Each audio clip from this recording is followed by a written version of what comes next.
and now look to Mike Fuchs to continue the case for the opposition.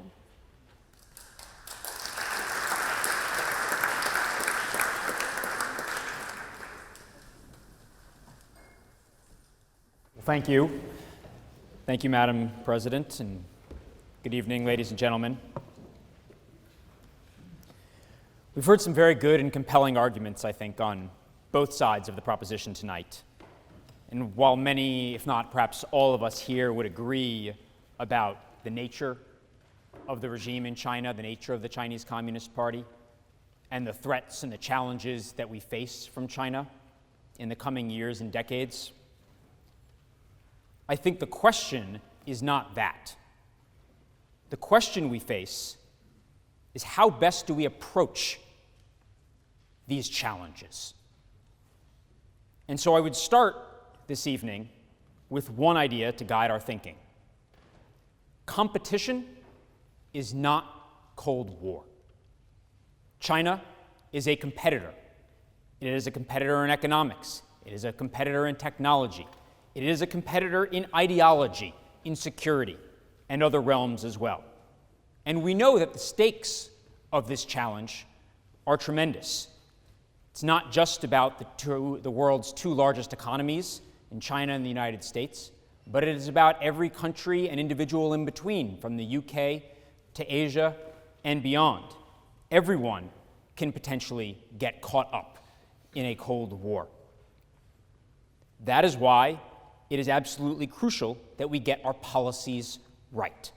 Not playing down the challenges, not overlooking them or sweeping them under the rug, but at the same time not hyping the threats with fear-mongering. A Cold War is not the right way to think about addressing the competition with China. The only Cold War we've known so far was a war. Let's be very clear about that. The two superpowers fought it out on every continent on this planet for decades. The devastation wrought by that Cold War was incalculable.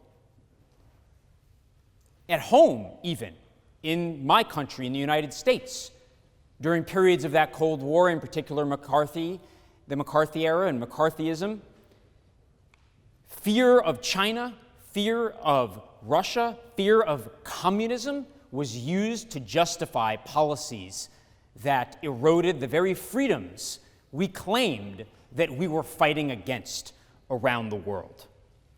Now, one can argue that we need a different kind of Cold War with China that wouldn't involve all the rest of that.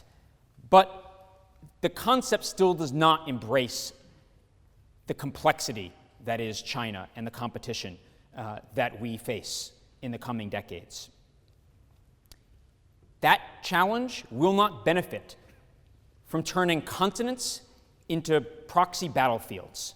Treating Chinese influence or economic relationships with other countries as inherent threats, like we did, let's remember, with the Soviet Union during the Cold War, will only fuel tensions. They will overextend U.S. and allied power and resources and will erode American influence around the world. Does anyone here want another Cuban Missile Crisis? If China has good relations with another country, do we think that we should overthrow that regime or initiate a proxy war in that country? I doubt anyone here would genuinely advocate for returning to those kinds of policies. So the question here is again about getting this challenge right. That means knowing when and how to push back and stand up against the threats. Maritime aggression in the South and East China Seas and beyond. Absolute atrocities, the undermining of individuals' human rights, as we've heard so much and so compellingly about today. The exporting of China's surveillance state to other countries. China's undermining of international institutions, the list goes on. These are genuine challenges that require genuine pushback from the United States, from the UK, and from the rest of the world. But what about the rest of it? Chinese investment in roads and bridges in other countries? Chinese scientists working with US, British, European scientists to create new innovations to help tackle climate change, to combat and prevent the next health pandemic? These are areas where we should be desperately searching for cooperation, not for competition and stymieing the potential to solve shared problems. How would we tackle climate change without cooperation with China?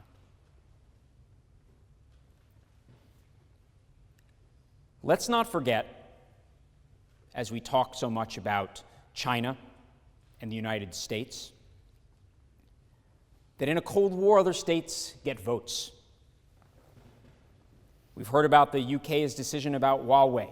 We know very clearly where the Trump administration in the United States stood on that and how heavily they leaned on the British government to make a decision to block Huawei. This government in the UK made another decision. Should we cut off ties with our longest standing ally, the UK? Should we stop cooperation? Stop intelligence sharing with the United Kingdom? Stop working with the United Kingdom around the world? There are other countries as well, countries in the United States, around the world that want to partner with us, with the United States, with the UK, to tackle global challenges. From Australia to Argentina, South Korea to South Africa, these countries get votes too. And none of them want to choose between the United States and China. And if we were to put the question to them that they must choose between one of us, how many here are certain that they would choose the side that you are on? Let us also remember how the First Cold War began and why. It was not just about two different countries and opposing ideologies and opposing goals and tactics. The Cold War started in no small part because the Soviet Union had already occupied by military force half of the European continent. And even then, we tried to avoid it. No one wants a repeat of that experience. And I think we've heard a lot today as well about how this comes down to individuals. And it sometimes gets lost in grand halls like this and proclamations in parliaments about where the United States or the UK or other countries should go when it comes to our foreign policy. And at the end of the day, we are talking about people. We are talking about real live impacts on the daily lives of people, not just in our countries, but again, around the world. They don't want a Cold War, and a Cold War would only hurt people in our countries, again, and around the world. And let's also remember, we've heard from both sides as well, that the people of China are not our enemy. We talk about the Chinese Communist Party and about their intentions and their tactics, and the reasons to stand up to them. But a new Cold War would trap the people of China themselves between not just the autocratic government that rules over them right now, but also between policies that would then come from the United States and other countries, presumably, that would make their lives worse for them. That, I believe, would only be counterproductive. And lastly, in my own country, I already fear what I see in some small ways. I see aspects of the efforts to demonize China. Trade wars that we've already seen over the last couple of years have hurt Americans, not just the Chinese Communist Party. Fears of Chinese espionage in the United States fuel policies that would exclude Chinese scientists, Chinese students from studying and working in the United States. And politicians today would accuse people in the United States of being, quote, soft on China. And they would score political points with it, and even ruin people's careers. One can easily see how a new Cold War could lead to a new McCarthyism in the United States. And so perhaps this debate over a Cold War with China is just a debate over semantics. But to me, it is important that we get this right, because the only experience that we have with a Cold War so far is not one that we would like to emulate. Thank you.